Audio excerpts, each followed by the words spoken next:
Hello guys, welcome to my channel. Today I will show you how to fix KB5077241 22.6 Preview Update install problems on Windows 11. First, open CMD from Windows Search. Right-click on Command Prompt and run as administrator. Now copy the first command from video description, paste it, and press Enter. Wait for scan to complete. Then copy and run the second command, then the third command. After all scans finish, restart your computer and check for updates again. If still not working, go to Windows Settings, Windows Update, pause Update, resume updates, then check again.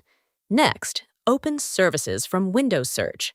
Find Windows Update, double-click, set to Automatic. Start. Click Apply, then restart the service.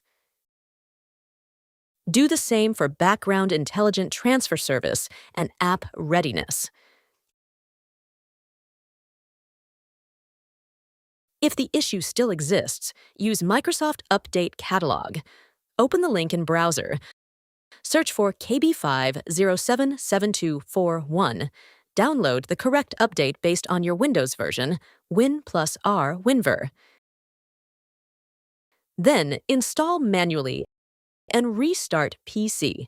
Last step is using Media Creation Tool from Microsoft website. Download tool. Select ISO file. Download. Run setup. Keep personal files and apps checked. Install. After installation, restart PC. One of these steps should fix the issue. Please like, share, and subscribe.